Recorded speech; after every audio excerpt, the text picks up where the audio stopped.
Bonjour à toutes et à tous et bienvenue dans cette nouvelle vidéo intitulée Vérité sur le conflit israélo-palestinien.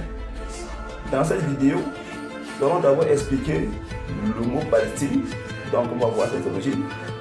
Voilà. Et on va également voir si le territoire actuel qui porte ce nom Palestine est bibliquement reconnu. Voilà.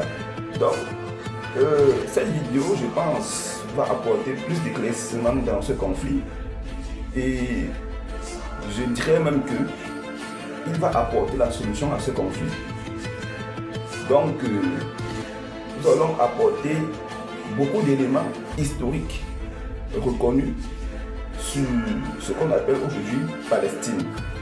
Et donc, restez accrochés à cette vidéo et soyez très attentifs parce que le Seigneur Jésus-Christ revient, je dirais même il est déjà là. Et il est temps que la vérité soit faite sur son peuple et que le mensonge cesse de triompher. Voilà, donc il est temps de reconnaître Jésus-Christ en tant que le Dieu d'Israël. Parce que c'est à lui que nous devons revenir. Voilà, donc c'est parti pour les premiers éléments. Nous allons donc faire recours, n'est-ce pas, au dictionnaire mythologique universel ou biographique mythique du docteur Édouard Jacobi. Voilà, nous allons aller, n'est-ce pas, à la page 368 et à la page 369. À l'intérieur de cette page, n'est-ce pas, le docteur Édouard Jacobi nous donne assez d'éléments qui nous permettent de comprendre ce qu'on entend par Palestine. À la page 368, on a, n'est-ce pas, l'explication du mot Palestes, qui signifie lutteur, qui est le surnom de Jupiter, qui, suivant Thétiès, lutta en personne contre Hercule, que personne n'osait affronter lors de l'institution des Jeux olympiques. Voilà. Le nom suivant, c'est Palestinus, ou alors Palestinus, qui est le fils de Neptune. Désespéré de la mort de son fils Aliacmon, il se jeta dans le Strymon, qui prit son nom, c'est-à-dire Palestinus, ou alors Palestinus. À la page 369, on a l'explication du mot Palestina, ou Palestinae, surnom de furie. À Paleste, en Épire, près de cette ville, se trouvait une des cavités volcaniques qui, selon les anciens, regardaient comme les gorges de l'enfer. Ensuite, on a l'explication du mot palestra, qui signifie lutteur, ou alors lutte personnifiée. Pour finir, on a l'explication du mot palémon, ou alors palaémon, qui signifie lutteur, fils d'Atamas et Ino. Donc voilà ce que nous dit le docteur Édouard Jacobi. Maintenant, si vous allez, n'est-ce pas, dans Wiktionnaire sur le net, vous cherchez les explications de ces mots, vous trouverez que le mot palestra ou palestinae signifie fureur, colère, haine, trouble, agitation, violence, lutte, bagarre, combat, compétition, guerre, rébellion, opposition, punition, vengeance, égarement, sauvage, agressif, brut, rebelle, têtu. Voilà. Voilà en quelque sorte ce qu'on peut retenir du mot Palestine. Et je peux encore ajouter cette autre explication. Palestinae, palestra, signifie encore gymnase. Voilà ce qu'on peut retenir. Et pour récapituler ce qu'on a vu, on va retenir que Palestes renvoie à Jupiter, Palestinus ou alors Palestinus, c'est le fils de Neptune, et Palestinae, c'est le surnom des furies. Voilà, donc c'est un peu de ça qu'il est question. Et selon l'histoire, l'empereur romain Hadrian avait, n'est-ce pas, surnommé les Juifs Palestinae. ou alors Palestine tout court. Et qu'est-ce que ça veut dire? Ça veut dire en fait que pour lui, l'empereur romain Hadrian, les Juifs étaient punis par la colère des dieux. Donc, ces derniers subissaient plutôt le châtiment des furies. Ils étaient soumis au châtiment des douleurs de l'enfer. Donc, c'est un peu de ça qu'il est question. Et je pense avoir donné la bonne explication. Et palestinien pour les Romains de l'époque veut dire être maudit. Pour s'accorder avec l'histoire, il est donc juste et honnête de dire que le mot Palestine vient, n'est-ce pas, du mot Palestinae, qui est le nom des furies de la mythologie romaine. Et donc, l'empereur romain Adrien, lorsqu'il nommait ainsi la Terre sainte, c'était, n'est-ce pas, pour dire que les Juifs sont des maudits. Voilà, ils sont sous la malédiction des furies. Voilà. Donc, voilà la bonne explication du mot Palestine, qui pour certains vient du mot philistin. Quand on regarde dans la Bible, dans Genèse 10, du verset 13 à 14, les Philistins sont des Égyptiens, puisqu'ils descendent des Patrosim et des Caslohim, qui sont les descendants de Misraïm. Et donc, nous allons vous donner l'explication du mot philistin. Et vous verrez que c'est tout à fait différent du mot Palestine. En hébreu, philistin se dit Pelishti, qui vient de Péléchet, qui signifie immigrant, ou alors terre de ceux qui séjournent. Et Péléchet, quant à lui, vient de Palash, qui signifie rouler, se rouler dans la cendre ou la poussière en signe de deuil. En égyptien ancien, philistin se dit Burusati. En assyrien, on a Palastou. En arabe, on a Philastine. D'après ce qu'on a vu, on va donc dire que Palestine et Philistin sont juste des homophones, mais n'ont rien en commun. Parce que Palestine est un mot purement occidental, tandis que Philistin est un mot purement sémitique. Et je dirais même qu'il est un mot purement africain, parce que nous avons ce mot dans nos langues. Palestine n'existe pas en tant qu'État, peuple ou nation. Ce nom a juste été utilisé par les Romains pour maudire et pervertir l'identité et l'histoire du peuple juif authentique, c'est-à-dire les négro-africains. Maintenant, nous allons questionner la Bible pour voir si l'emplacement de l'État d'Israël actuel a sa place. Est-ce que la Bible pointe un autre territoire? Ou alors, c'est ce qu'on voit aujourd'hui, c'est-à-dire quoi? Le pays de Benjamin Netanyahou. Est-ce que c'est justement là ce que la Bible nous dit? Ou alors c'est autre chose. Et donc, je vais faire ressortir tous les éléments bibliques pour, n'est-ce pas, présenter au peuple et au monde entier le véritable emplacement de la terre promise, c'est-à-dire la terre de Canaan. Pour faire ce travail, nous allons étudier, selon la Bible, l'emplacement géographique du territoire appelé Pays de l'Orient. Et donc, suivez attentivement tout ce qu'on va dire. Et ça va nous permettre de confirmer que l'État moderne d'Israël, encore appelé Palestine, n'a rien à voir avec les Écritures. Dans Genèse chapitre 2, à partir du verset 8, la Bible dit que l'Éternel planta un jardin en Éden du côté de l'Orient. Ça veut dire que le jardin était en Orient, y compris les 4 fleuves que l'on connaît tous. Voilà, donc ça c'est le premier élément à aborder. Dans Genèse chapitre 25, verset 6, il est dit ceci. Il fit des dons aux fils de ses concubines, et tandis qu'il vivait encore, il les envoya loin de son fils Isaac du côté de l'Orient, dans le pays de l'Orient. Il s'agit d'Abraham qui sépare, n'est-ce pas, Isaac des autres fils qu'il a eus avec Agar et Kétura. Ceci veut donc dire que l'Arabie et le jardin d'Éden étaient situés au pays de l'Orient. Voilà le deuxième élément à noter. Dans Genèse 28, verset 2, Isaac dit ceci à Jacob. « Lève-toi, va à Padan Aram, à la maison de Bethuel, père de ta mère, et prends-y une femme d'entre les filles de Laban, frère de ta mère. » Dans Genèse 29, verset 1, il est écrit que Jacob se mit en marche et s'en alla au pays des fils de l'Orient. Au verset 4, la Bible dit que Jacob dit aux bergers, « Mes frères, d'où êtes-vous » Ils répondirent, « Nous sommes de Charan, ou alors Aran. » Il leur dit, connaissez-vous Laban, fils de Nachor? Ils répondirent, nous le connaissons. Il leur dit, est-il en bonne santé? Ils répondirent, il est en bonne santé. Et voici Rachel, sa fille, qui arrive.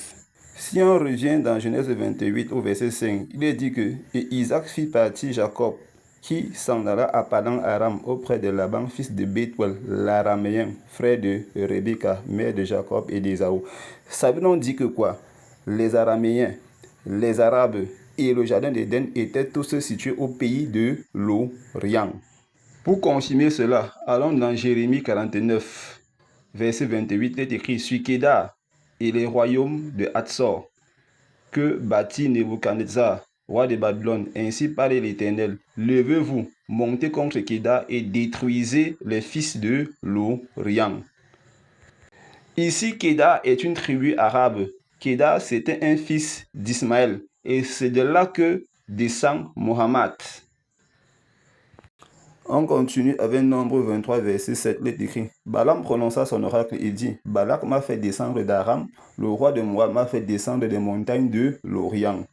Et donc, vous voyez donc que le pays de l'Orient est formé des Araméens, des Arabes et le jardin d'Éden qui s'ajoute également. D'après Genèse 25, verset 6, on peut ajouter 1 roi, chapitre 4, verset 30, où il est dit que la sagesse de Salomon dépassait de très loin celle des fils de l'Orient. Voilà, on voit donc que la terre promise, le territoire des Canaans, était très éloigné du pays de l'Orient, c'est-à-dire que les Araméens, les Arabes et le jardin d'Éden étaient sur un même territoire. Et ce territoire était éloigné de la terre promise. Or, sur les cartes bibliques, ce n'est pas ça qui apparaît. Et même sur le Proche ou Moyen-Orient actuel, ce n'est pas ça. Les Araméens sont au nord d'Israël, tandis que les Arabes sont au sud. On a que le Tigre et l'Euphrate qui prennent selon eux leur source en Asie mineure, c'est-à-dire au niveau de la Turquie actuelle, ce qui est tout à fait contraire à ce que la Bible dit. Voilà. Dans le livre du Juste, chapitre 62, verset 15, il est écrit là que les fils de Madian envoyaient vers tous les frères, les fils de l'Orient et tous les fils de Kétura. Et là, ça s'accorde avec la Bible. Dans le livre des Jubilés, chapitre 20, à partir du verset 11, il est dit ceci. Puis il donna, c'est-à-dire à Abraham, à Ismaël et à ses fils, ainsi qu'aux fils de Kétura, des biens, et il les éloigna d'Isaac son fils, et il donna tout le reste à Isaac son fils. Ismaël et ses fils et les fils de Kétura et leurs fils s'en allèrent ensemble et s'établirent depuis Paran jusqu'à l'entrée de Babylone dans tout le pays qui est vers l'Orient, face au désert. Ils se mélangeaient entre eux et on les appela Arabes et Ismaélites. Donc c'est juste pour confirmer que lorsqu'on parle des fils de l'Orient, ce sont les Arabes, les Araméens, et selon la Bible, on y ajoute le jardin d'Éden. Et c'est le contraire avec les cartes bibliques d'aujourd'hui et ce faux Proche ou Moyen-Orient actuel. On va maintenant prendre le livre de Job pour consolider cette vérité. Il est précisé dans Job chapitre 1 au niveau du verset 3 que cet homme, c'est-à-dire Job, était le plus considérable de tous les fils de l'Orient. Donc Job n'était pas un Israélite, c'était un Araméen du pays de Us. Us, c'était un fils de Nachor, frère d'Abraham.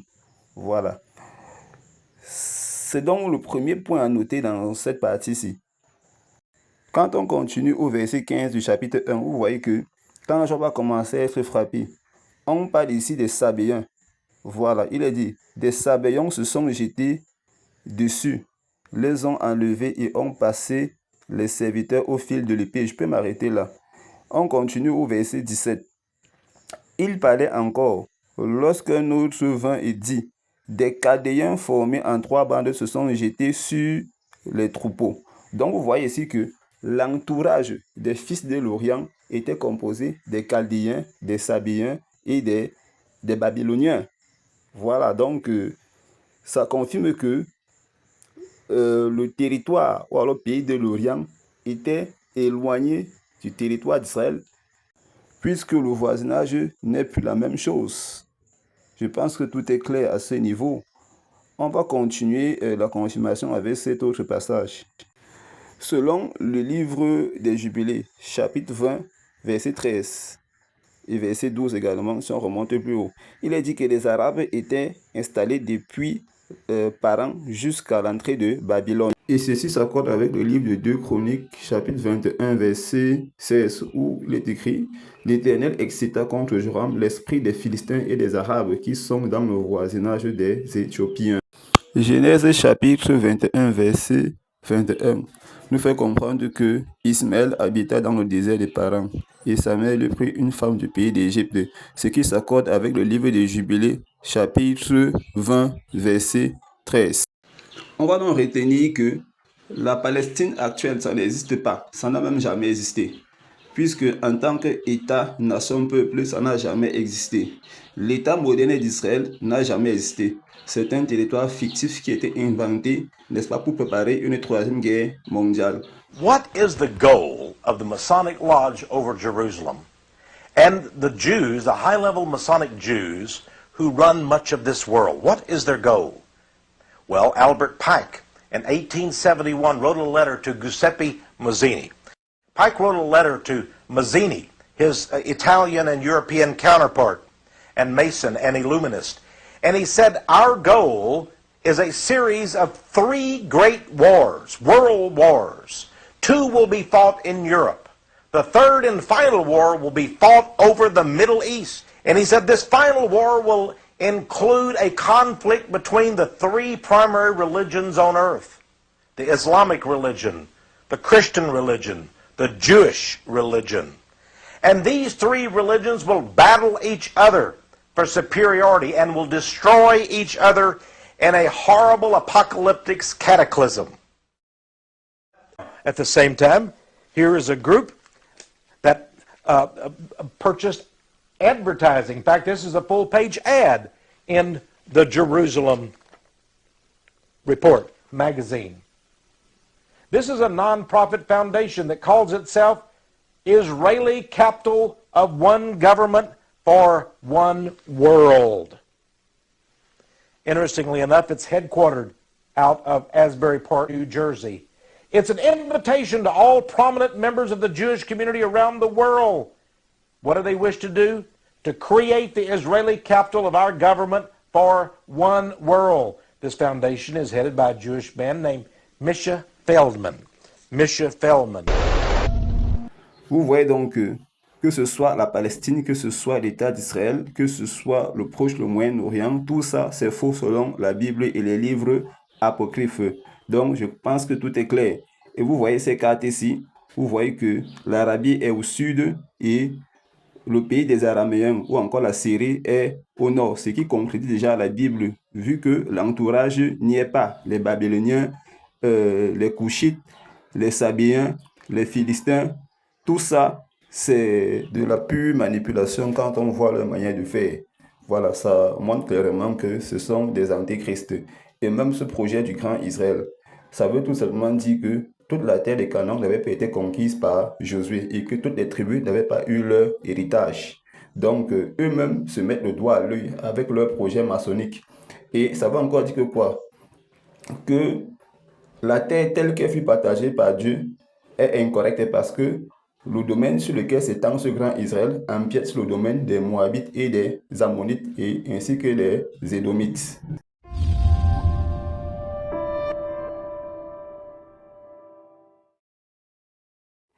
Bonjour.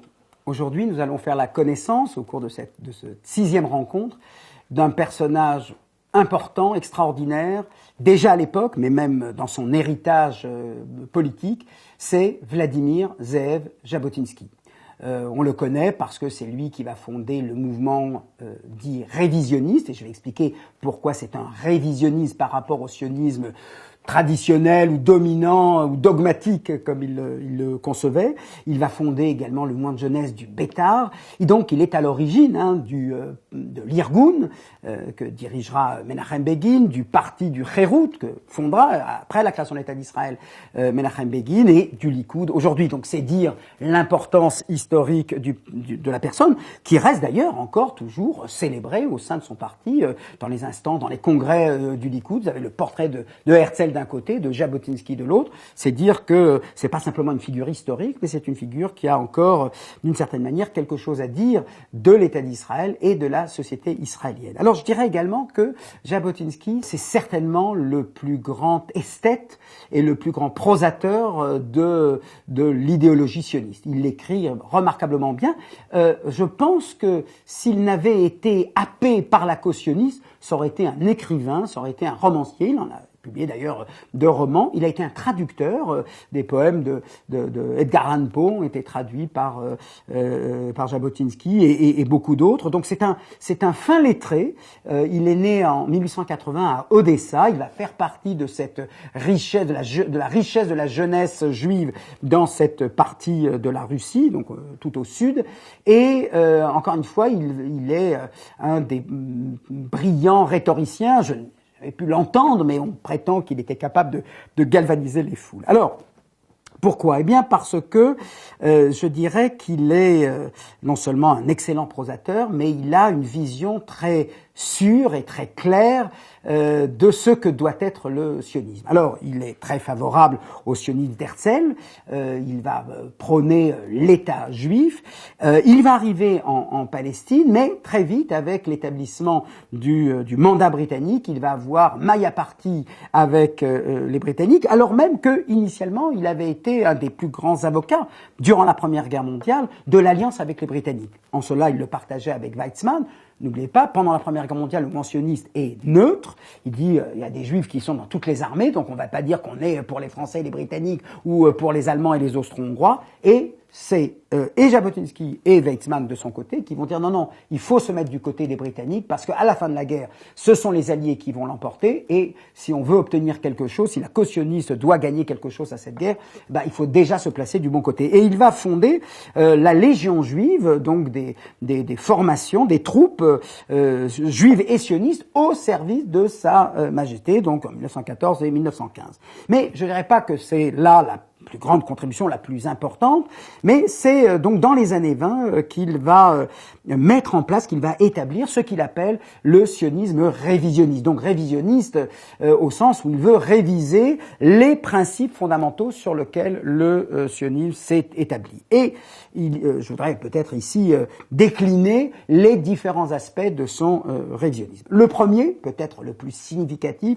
celui dont on se souvient lorsqu'on parle de Jabotinsky, c'est d'abord que contrairement à l'ensemble du mentionnisme qui, en 1922, s'incline devant la décision de Winston Churchill, il est à l'époque ministre des colonies, qui décide de n'appliquer la déclaration Balfour, non pas sur l'ensemble de la Palestine qui, entre 1920 et 1922, va de la Méditerranée jusqu'à l'Irak. Il décide d'établir sur le Jourdain une frontière, là où elle ne l'était pas jusque-là. Et il considère que seule la Palestine occidentale, donc de la Méditerranée au Jourdain, est le territoire et le lieu sur lequel s'appliquera la déclaration Balfour, et au-delà du Jourdain, donc au-delà du Jourdain jusqu'à l'Irak, eh bien, c'est une nouvelle entité qui est créée, c'est la Transjordanie. Alors, les sionistes le regrettent, bien entendu. Personne n'applaudit des deux mains à cette première partition, en quelque sorte, de la Palestine, ne laissant d'ailleurs que une vingtaine de pourcents pour les Juifs, le reste étant donné donc à l'émir Abdallah. Alors, personne n'en est véritablement satisfait, mais tout le monde considère que, en gros, Dieu a donné, Dieu reprend. Les Britanniques nous ont donné la Palestine, maintenant ils en reprennent une partie. Le rapport de force ne nous permet pas de contester cette décision. Eh bien, pour Jabotinsky, ça va être le premier fondement de la révision, c'est-à-dire le sionisme. La déclaration Balfour incluait la Transjordanie, eh bien, il faut rester fidèle à cet impératif territorial et considérer que la Transjordanie fait partie de la terre d'Israël. Et on verra d'ailleurs dans les symboles du mouvement révisionniste, hein, les années 20, les années 30, même après la création de l'État d'Israël, on voit, alors c'est cette fameuse formule, le Jourdain a deux rives, celle-ci est à nous et l'autre aussi. Voilà, c'est ça en gros l'idée. Donc on ne renonce pas à ce grand Israël en quelque sorte, puisqu'il inclut la Transjordanie. Si c'était des vrais Juifs et si c'était la véritable terre d'Israël, ils n'auraient pas réclamé cette portion qu'ils sont en train de revendiquer, puisque selon la Bible, cette partie appartient aux Moabites, aux Ammonites et aux Édomites.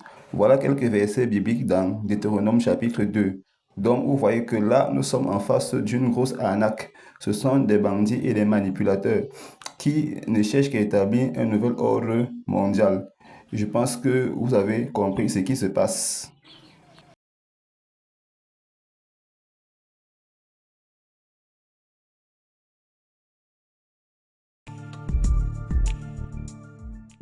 La bête remontera de l'abîme, et les habitants de la terre s'étonneront en voyant la bête, parce qu'elle était, qu'elle n'est plus, et qu'elle reparaîtra.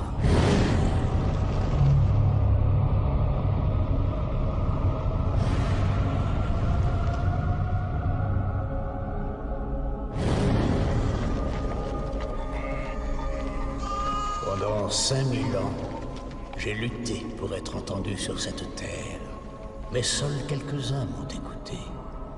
Maintenant, enfin, le monde entier m'entendra. Je soumettrai la terre à la brûlante vérité de l'enfer. Le monde attendra le son de ma voix pour savoir si le soleil se lèvera ou si la rivière coulera. J'étais déjà présent en ces lieux quand ces murs se dressaient vers le ciel et que le sol rougeoyait de tout le sang versé.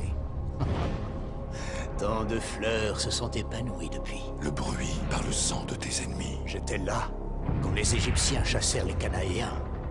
1000 ans avant que le Nazaréen vienne au monde, mais rien. Rien ne peut se comparer à cette bataille qui se prépare. Ensuite, il rassembla toutes ses armées en un lieu appelé Armageddon. Celui qui régnera sur Jérusalem à la fin des temps. Régnera sur le monde. Parfaitement.